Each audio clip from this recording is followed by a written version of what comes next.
Hello, ladies and gentlemen. So I am back and I am doing this video about this woman who climbed the Statue of Liberty to protest family separation, and they found her guilty on all charges. And so my question is, all of these supporters and all of these people whom claim that they were for her, and where is the protest on her behalf? And I'm just wondering, because this actually gives me a good start to explain some of the, the feelings that I personally have had and experienced. Um, I'm not afraid to say it, and I'm not afraid to say what I've experienced. Living here in California, living in Los Angeles, I, being an African American, I have experienced some racism from people that are from the Latin community. And I will tell you honestly, I believe the reason why some of this has happened is because not just solely based on race alone, I believe it's competition.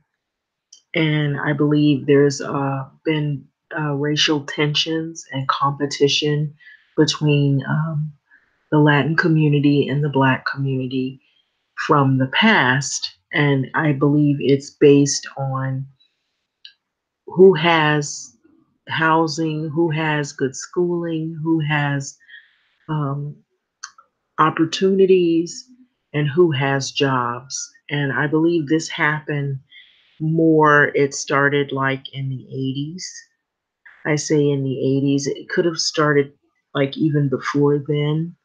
But I believe that what has happened and has shaped people's mindset is all of the oppression that the Latin community has faced, and that African Americans throughout many centuries have dealt with.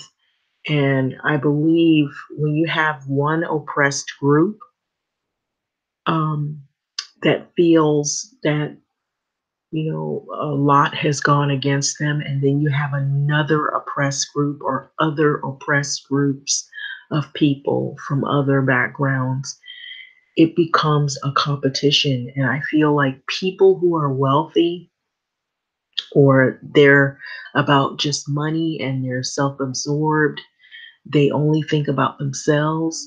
They could be from the same backgrounds, but once they get to a place where they feel they're in positions of power, they become pious and callous, and they turn their back on the very people that maybe they once were in a position where they didn't have a lot of money or they didn't have a lot of power, and they begin to distance themselves. And so that has happened in the Black community, and it has happened, I'm sure, with other groups that have dealt with a lot of racism, or they've dealt with being oppressed in some kind of way. And so I believe the way society has set itself up is it's about people who have money and who have power and who can, control others. And when people feel they have some type of control over another based on either money or based on classism, if they went to a better school, they feel, or if they feel that they're a better race or class of people, maybe financially, that maybe they're more wealthier, maybe they're more educated, they feel as though by being a certain race of person that they might be a higher class, or wherever they were born, or whatever language they know or speak.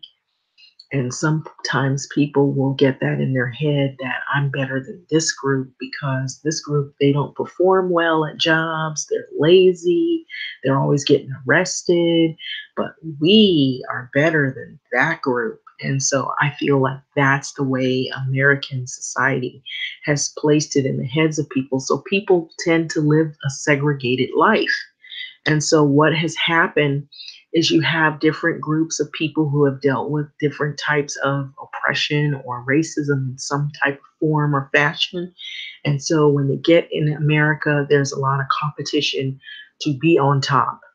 And so a lot of people will fight with each other for different resources, high housing, education, to be popularized, to be noticed, to have some type of status in society that says that you're better or you're at the top, you know, class wise.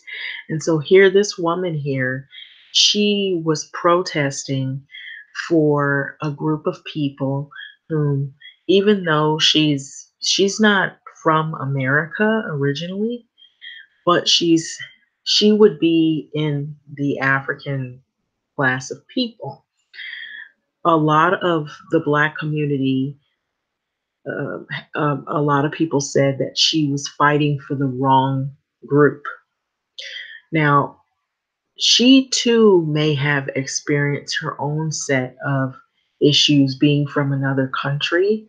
So she's fighting because she sees a connection with that other group coming from another country, how you can be treated, and I'm sure that's what her angle was. But here in America, a lot of Blacks have faced a lot of retaliation from other groups from different countries because of the competition. When some people will come, they will have some opportunities that Black people who have been here haven't had those opportunities, like opening up a business or being able to get grant monies or being able to get into the housing market. And there's certain things like getting a loan, certain things that other groups may have a little more leverage on doing than other people who have already or whom have already been here. And so it causes friction between one group that's being oppressed and another group that's been long oppressed. And so it causes people to fight for the bottom, so to speak, or to fight for resources. And so this is where all this comes from. So this woman here, she climbed the Statue of Liberty. And so my question is what support is out there for her now that she did all of this?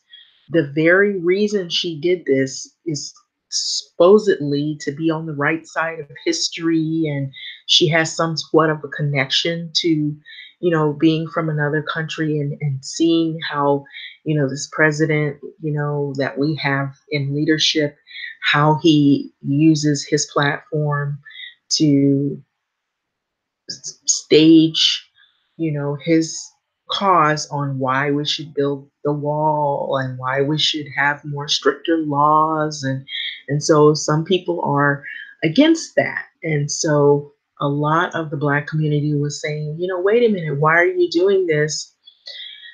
Because the very people you're doing this for, they're not in support of you. You're supporting people who don't support you. And so I just want to show you, I think there's a video attached to one of these, but it says a trial begins for the protester who climbed the Statue of Liberty. That's out of New York. Out of the Root, it says the Statue of Liberty protester found guilty on all charge, but she said she stands strong behind her word and behind her protest that she's on the right side of history. And then it says, we stand on the right side of history. I'm not discouraged. So they did have like a little snippet video. And I believe this was the one where they had a little snippet video of her.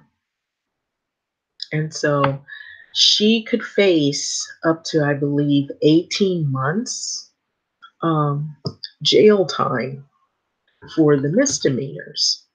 And so I don't know if it says her name is Teresa Patricia. Patricia Okumu expresses no remorse after a federal court judge found her guilty on 3 counts in a courtroom full of her supporters Monday. We stand on the right side of history. I am not a bit discouraged today. Our laws sometimes lack morality.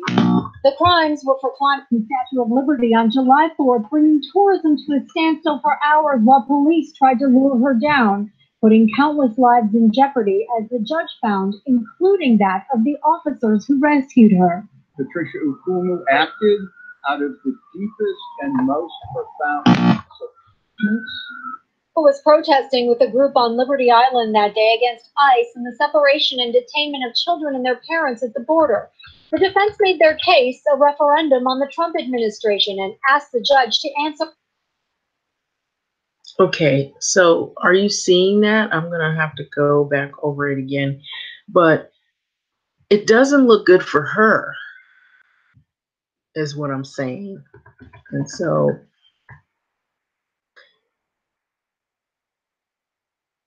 over the video, if it doesn't anyway, this is by Kimberly Trong out of the cut. Woman who climbed Statue of Liberty to protest family separation is found guilty. And it says that Teresa Patricia Okumu, the